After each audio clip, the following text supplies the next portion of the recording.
एक पावन चरित्र है श्री भक्त गोपाल चरवाहे का। पहले ऐसा हुआ करता था कि सबकी गायें जैसे चराए तो सब लोग अन्न आदि जो है उसके घर भिजवा देते थे और गायें छोड़ देते थे। वो ग्वाला ही कहा जाता था।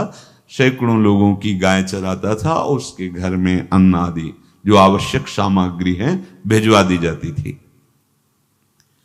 ना तो एक अक्षर वो पढ़ा लिखा था और ना कभी उसने भगवान का नाम या कोई चर्चा सुनी थी। उसके कोई परमार्थ से संबंध ही नहीं था। बस गाय चराते थे, जंगल में रहते थे, पत्नी भोजन पहुंचा देती थी और परिवार चलाने के लिए गांव के लोग दे देते थे अन्न, क्योंकि सबकी गाय चराते थे। ना तो उसको किसी धर्म का ज्ञान था, ना किसी साधना का ज्ञान था।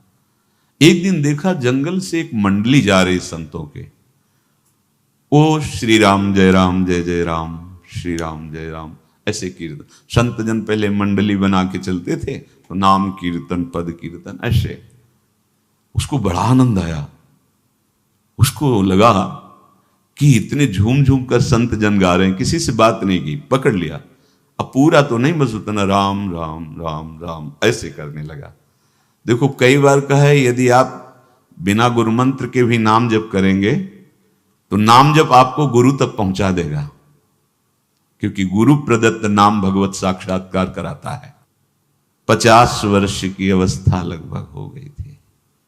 कभी कोई तीर्थ याटन, धर्म कार्य, शास्त्र स्वाध्याय, सत्संग कुछ नहीं।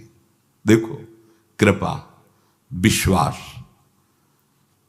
अब वो अलौकिक ढंग से नाम में मिठास लगने लगी उसको, तो जोर जोर से कभी कभी नाच पड़ता, चरवाहा है ना, गाता, तो और जो लोग थे उसका उपहास करते। अरे नरक में भी ठौर नहीं मिलेगी, जिंदगी में कुछ पुण्य नहीं किया, ये ऐसे लोग बहुत उपहास करने वाले। ऐसे करने से क्या मिलेगा, नाम से कुछ हो जाएगा। उसने कहा हमने तो कभी सोचा ही नहीं कि कुछ होगा, हम तो ऐसे ही गा रहे हैं। पर ये लोग उपहास कर रहे हैं, क्या गलत है क्या ऐसा गाना?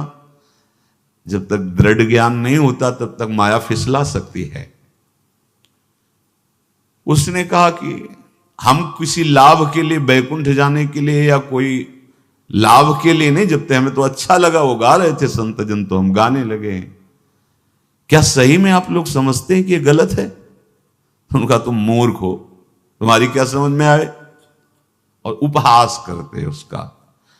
उसके मन में एक बात आई, कोई ये प्रमाण दे दे मुझे कि ये जो मैं संतों के मुख से सुना नाम, ये परम सत्य है, ये परम सुखकारी है और इससे क्या वैकुंठ मिल जाएगा? कोई तो मिले मुझे। और जब किसी के हृदय में ऐसी आकांक्षा होती है तो वही मिल जाते हैं जो सबके हृदय की जानते हैं।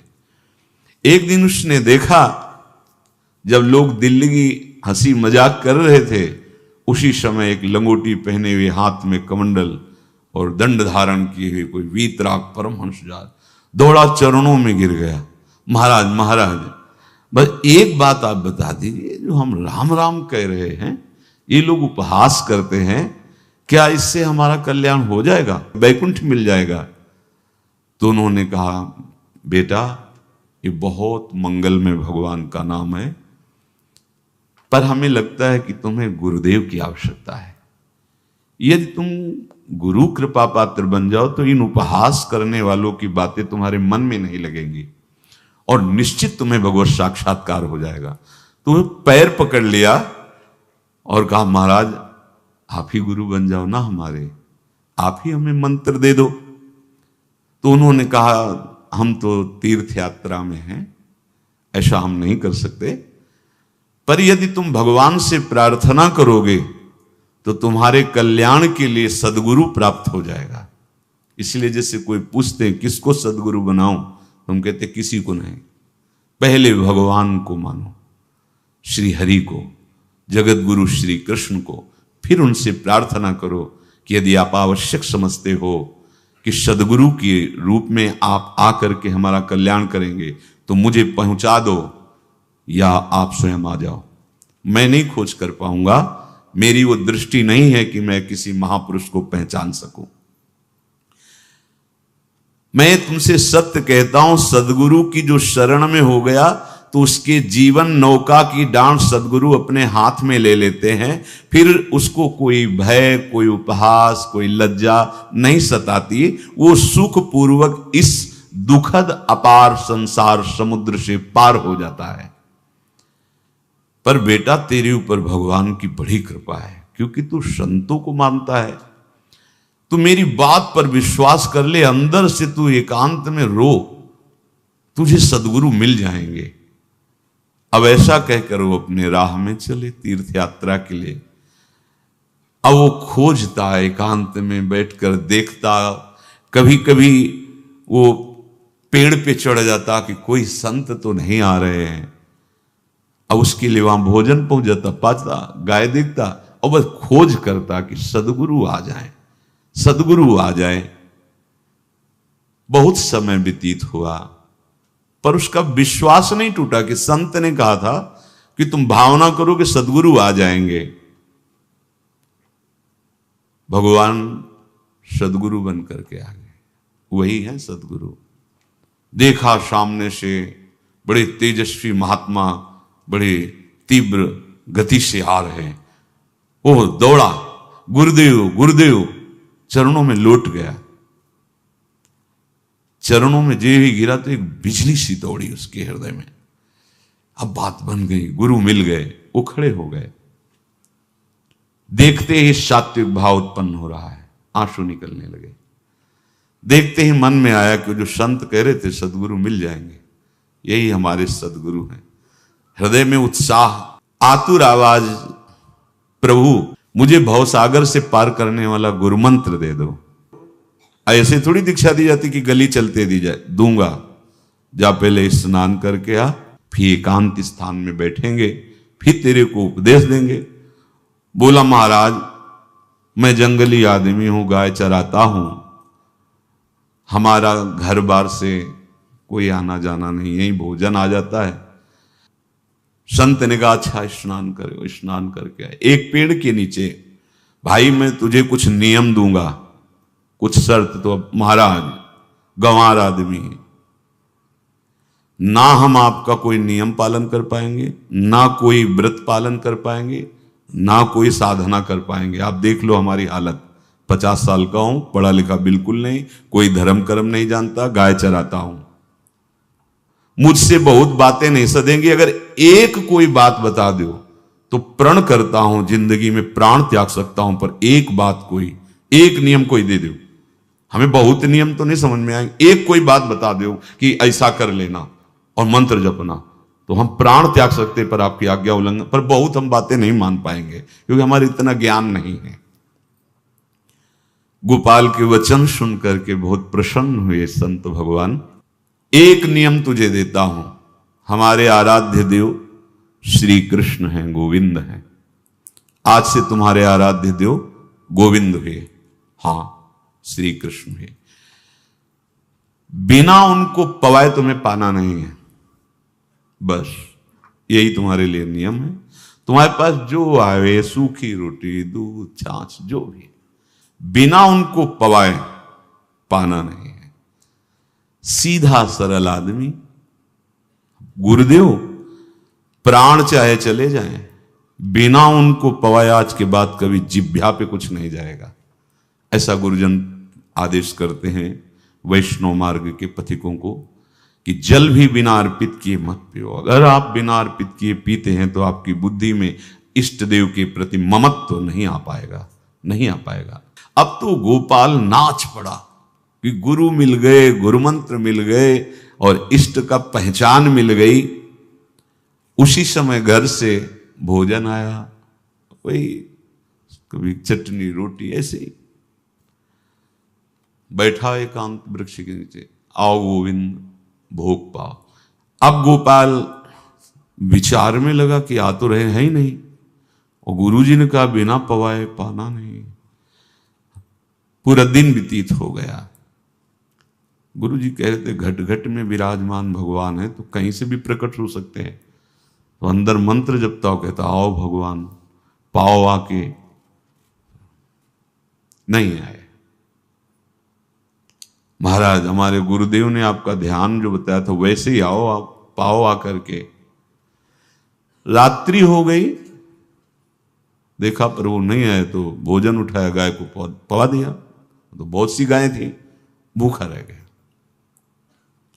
दूसरे दिन फिर भोजन आया, एक पत्ता टोरा, जल से छिड़का पत्ते में और भोजन रखा। भगवान को फिर पुकारा, आओ प्रभु। गुरुदेव ने आज्ञा की, बिना आपको पवाए हम अपनी जबान में नहीं रख सकते। शाम हो गई, रात्रि हो गई, फिर गौ को दे दिया, नहीं पाया। अब एक तो 50 वर्ष की अवस्था और गौओं के पीछे दौड़ना और भोजन पाना नहीं, शरीर में सामर्थ्य धीरे धीरे कम होने लगी। तीसरा दिन, चौथा दिन, पांचवा दिन, छठा दिन, सातवां दिन, दीनानाथ प्राण चाहे निकल जाए, हम गुरु की आज्ञा नहीं तोड़ सकते। अगर आप नहीं आएंगे तो भूखों मर जाऊंगा। पर हम ये बात देखो, ये बात चरवाहा है, कोई साधना पूर्व की नहीं। गौ सेवा के प्रताप से उससे संतों में प्रीति हो गई, नाम की कृपा से, गुरु की कृपा से नामी की प्राप्ति की चाह। ऐसे कई दिन व्यतीत होते गए, अस्थि मात्र होए रहे शरीरा। पूछते कि क्या बात है, भोजन तो हम रोज लाते हैं, आप रोज लेते हैं, क्या पाते नहीं? आपका विषय नहीं। शिक्षा मिलती है यहां, अपने गुरु उपदिष्ट साधन को किसी से बताना नहीं चाहिए। गुरु उपदिष्ट साधन जब तक सिद्धावस्था ना पहुंच जाए तब तक गुप्त रखा जाता है। जो जैसे आप सत्संग सुन रहे हो, इसमें कोई वचन आपको लगा, पकड़ लिया, अब वो जीवन में तभी बोलना जब उसका प्रभाव हमारे जीवन में आ जाए। नहीं ऐसे नहीं बोलना, नहीं तो निकल जाएगा। और अगर रोक लिया तो मंथन करेगा अंदर और आपको उसमें स्थित कर देगा। एक भी शब्द नहीं बताया कि हमारी गुरु दीक्षा हो गई, गुरु जी ने कहा था पवा के पाना, और इतने दिन हो गए भगवान तो आ नहीं रहे, इसीलिए हम पा नहीं रहे, तो हमारी ये दशा है। देखो आज का समय ऐसा है कि प्रगट में सब इंद्रियों के पोषण की व्यवस्थाएं भगवान दी, चाहे गृहस्थ हो चाहे विरक्त हो, लेकिन क्या हमारे अंदर निष्ठा है ऐसी? सबरी जी जब उनके गुरुदेव पधारने लगे तो चरणों में रो के गिरे कि प्रभु, इस पूरे विश्व में मुझ अधम को सिर्फ आप ही प्यार करने वाले, आप ही ने दुलार करके मुझे रखा, नहीं सब जगह ठोकर मिलती, कोई भी संत महात्मा हमारी तरफ देखना नहीं चाहते, और प्रभु आप जा रहे हो, आप कैसे जीवन? जानते हो क्या कहा? हम तो भजन के प्रभाव से भगवान के धाम जा रहे हैं बेटा, भगवान स्वयं चलकर तुम्हारे पास आएंगे। सबरी जी बहुत वर्षों तक कभी गुरु के वचनों पर अविश्वास नहीं हुआ, क्यों कहते थे भगवान आएंगे, रोज पावड़े डालती हूँ, सोहनी लगा के जल छिड़कती हूँ, रोज लगता है फुसला तो नहीं दिया गुरु जी ने? नहीं, गुरु के वचन भगवान आएंगे। शायद ऐसा वर्णन कि शास्त्र हजार वर्ष सोचो जरा, और भगवान आए और सबरी को निहाल किया। ऐसे हो गुरुदेव ने कहा है भगवान आएंगे, जब तक वो ना पाएंगे तब तक हमने कहा है कि और उनका उद्देश्य अलग था कहने का कि आप भगवान को भोग लगा के पाइएगा और भजन कीजिएगा तो मंत्र के प्रभाव से तुम्हारे मानस पटल पर भगवान दिखने लगेंगे। ऐसा होता है, पर वो सीधा आदमी सीधा समझा, जब तक भगवान नहीं पाएंगे तब तक हमें नहीं पाना। 18 दिन बीत गए, कुछ ना खाना ना पीना।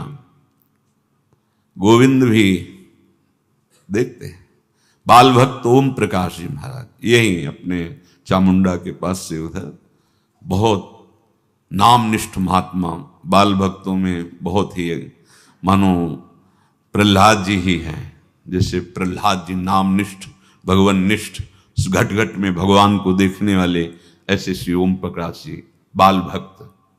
बड़े बड़े महापुरुष गए, हरि बाबा, उड़िया बाबा, सब बस वो यही कहते कि ये श्री कृष्ण का आदेश है। फिर शायद 50 के भी ऊपर दिन गए थे, ऐसे 70 दिन तक उस महापुरुष ने कुछ नहीं खाया, सशरीर अंतर्ध्यान हुए। आज समाधि उनकी बनी। हे, जब महत्व भगवान का जग जाता है तो शरीर का महत्व नहीं। अच्छा, प्राणनाथ जब प्राणों का पोषण कर रहे हैं तो अन्न में भी तो प्राणनाथ की ही दी हुई शक्ति है, तो बिना अन्न के भी उनका पोषण हो रहा है। पर ये भागवती का आदेश से, मनमानी करने से नहीं। मनमानी करने में फिर मार्ग रुक जाएगा। भगवान आदेश करते हैं अपनी वाणी से, युक्ताहार विहार से, उचित आहार विहार, वो तो भगवद आदेश होता है।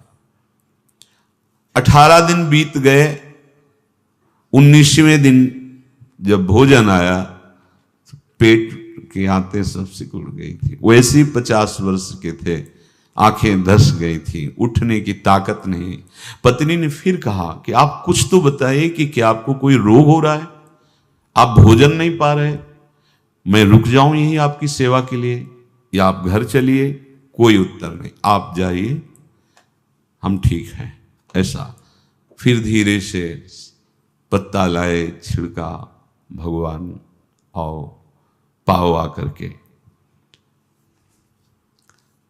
शाम हो गई, फिर गाय को दे दिया। विचार कर लिया कि अब मरना ही है, मुझ जैसे अधम के पास भगवान तो आएंगे नहीं, वो तो भगवान है। पर मैं अपने गुरु के वचन नहीं तोड़ सकता, मर चाहे जाऊं। 27 दिन व्यतीत हो गए, एक कवल भी अन्न नहीं पाया। न चलने की शक्ति थी, न पत्ता लाने की शक्ति थी, न जल छिड़कने की शक्ति थी। जिस पात्र में भोजन लाई थी, लेटे ही लेटे खोला और कहा, प्रभु मुझे पता है आप इस शरीर से नहीं मिलोगे, पर आप जान लो मैं अपने गुरु की आज्ञा का उल्लंघन नहीं करूंगा। ये मतलब जितने महान हुए हैं सब निष्ठाओं में निष्ठावान हुए हैं। अपने लोग फिसड्डी हैं, जरा सा कोई दुख, जरा सा कोई सुख, फिसल जाते हैं। प्राण अनंत जन्मों की बिगड़ी 27 दिन क्या होते हैं? क्या होते 27 दिन? अनंत जन्मों का जमा कूड़ा करकट भगवान साफ कर रहे हैं। ये जो तन्मयता, गुरु निष्ठा, जो प्राण भूख से व्याकुल, सब भस्म हो रहे हैं पाप अनंत जन्मों के। अनंत जन्मों, जैसे हम सोचे कि भगवान इतने निर्दयी कैसे हैं? नहीं निर्दयी, आत्मा को कुछ फर्क नहीं पड़ता। और शरीर ने जो किए हैं जन्म जन्मांतरों के, वो निष्ठा के कारण दुख नहीं पहुंचेगा। निष्ठावान को दुख नहीं पहुंचता, वो आपको दिखाई देगा दूर से, उसको दुख नहीं पहुंचता, क्योंकि निष्ठा का कवच है, वो कभी कोई भेद नहीं सकता। किसी भी माया के यंत्र में ताकत नहीं कि निष्ठा को भेद सके, उसी को निष्ठा कहते हैं, नहीं भेद पाए। 27वां दिन है, पति की दशा देख करके कहा, स्वामी अब तो आप कहोगे भी तो मैं नहीं जाऊंगी। हम आपकी दशा, इशारे से कहा, आज भर चली जा, क्योंकि उसको लग रहा था आज प्राण निकल जाएंगे। आज भर चली जा, फिर कल से जैसी तेरी आज चली जा। इशारे से, बोलने की भी सामर्थ्य नहीं थी। गोपाल के आंसुओं की धारा चल रही, पड़े पड़े धीरे से खोला जो भोग है, और अंतस्थल, आज बोल भी नहीं पा रहे, अंतस्थल से कह रहे, प्रभु अब चाहे आके पालो या लिवा जाके पवा देना, देख लो आप, आखिरी है, आके पालो या लिवा जाना और अपने यहां पवाना, क्योंकि हमारे यहां तो पाए नहीं आप। बड़े प्रेम से अंदर से आवाज आई, गोपाल। आंख खुली, क्योंकि बोलने की हिम्मत ने, ये अंदर से प्रार्थना की थी, गोपाल वो अमृतमय। गुरुदेव ने कहा था कि उनकी वाणी से अमृत बरसता है। एकदम आंख खुला, देखा वही पीतांबर, वैसे ही मोर मुकुट, वही मुरली, वही करधनी, वैसे नूपुर, वैसे ललित त्रिभंगी। गुरुदेव ने जैसा वर्णन किया था वैसा ही सुंदर रूप गोपाल के सामने।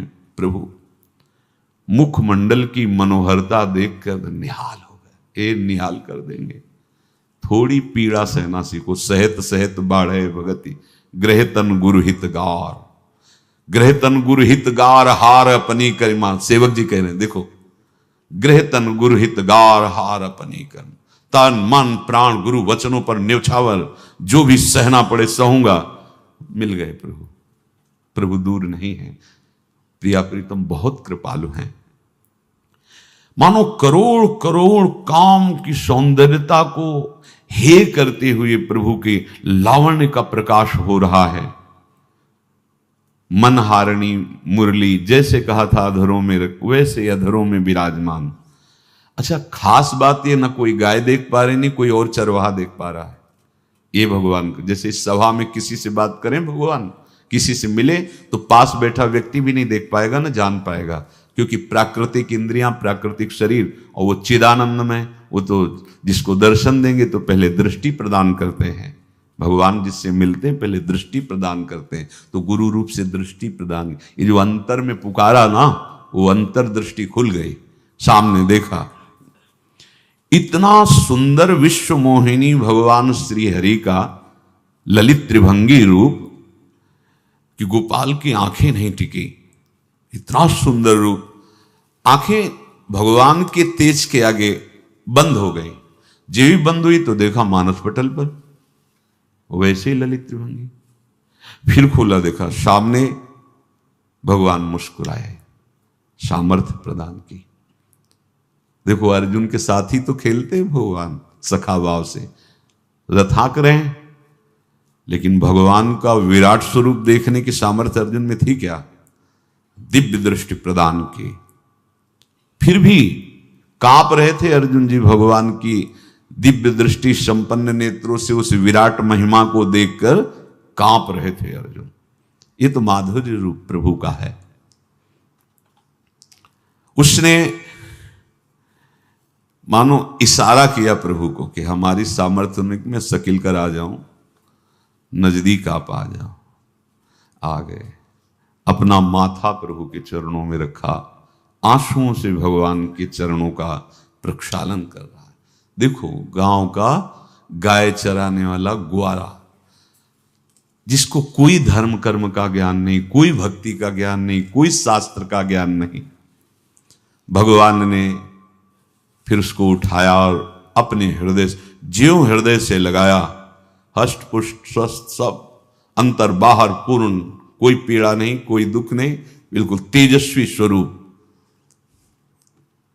भगवान की स्पर्श की महान सामर्थ्य है। बाली ने बहुत मारा ना सुग्रीव को, तो कर प्रसाद सुग्रीव शरीरा, जे इस पर सारी पीड़ा गई। भगवान अमृत सावी है, भगवान दिव्य चिदानंद भाव देने वाले हैं। अब तो सुरमुनि वांछित प्रभु की छाती से लपटा हुआ है। ये ऐसा ना सोचो कि कहानियां हैं, ऐसा नहीं। ये सत्य विषय आप भी प्राप्त कर सकते हैं, इसी के लिए रोज सत्संग होता है। जब वो भगवान से लिपट कर छाती में अश्रु की बूंदे, तो भगवान ये था माम प्रपद्यन्ते, भगवान की अश्रु बूंदों से गोपाल का अभिषेक हो रहा है। मानो सुदामा मिलन हो रहा है जैसे। भगवान को दैन्य बहुत प्रिय है। तभी भाई जी महाराज कहते हैं पद में कि बुद्धिहीन बना दो हे भगवान, हमें बुद्धिहीन बना दो। ये जो बहुत बुद्धि चलती है ना, इसके लिए दौड़ भाग है। नहीं, सीधे प्रभु हमारे हैं, हम प्रभु के हैं। नाम जप आश्रय भगवत प्राप्ति निश्चित। भगवान बोले, प्यारे गोपाल अब तो रो मत, देख मैं तेरे प्रेम में पगी हुई ये जो सूखी रोटियां हैं अभी पाता हूं। और भगवान बैठ गए और उसके घर की जो रोटी थी उसे, देखो मुझे त्रिभुवन का कोई भी भोग प्रसन्न नहीं कर सकता गोपाल, मुझे त्रिभुवन का कोई भोग प्रसन्न नहीं कर सकता। इस बात को समझो। जिनको ये भ्रम हो कि हम अधर्म से कमा के 56 भोग लगा के प्रभु को प्रसन्न कर लेंगे, तो ये बात सुनो। कह रहे मुझे त्रिभुवन का कोई भोग प्रसन्न नहीं कर सकता, मैं ऐसे ही अन्न की चाह रखता हूं। भगवान के वचन, जैसे दुर्योधन का महल का सब वैभव त्याग के, स्वागत ठुकरा के और विदुरानी जी के हाथ का छिलका पाया। मैं ऐसे ही अन्न की चाह रखता हूं, भगवान कहते हैं, बलिहारी है। कभी प्यार से एकांत में रो के इनको पवाना सीखो। भले आप इतनी कटोरी में सब्जी, 2 रोटी, और अगर दैन्य भाव से कि नाथ कहां आप और कहां, कैसे आपको पवाएगा, जो छवि है ना, पंखा करते जाओ ऐसे बीच बीच में जल पिला, देखो ना, ये था माम प्रपद्यन्ते तास्तते भजम। आप जैसा मानोगे वैसा ही वो व्यवहार करेंगे, पक्का समझ लो। गोपाल जो सच्चे हृदय से मुझे पुकारता है, मैं अवश्य उसको मिलता हूं। जो प्रेम पूर्वक मुझे पवाता है, मैं अवश्य उसका पाता हूं। पत्रम पुष्पम फलम तोयम ये में भक्त्या, भक्ति पूर्वक जो पवाया है। भक्ति पूर्वक का मतलब दैन्य।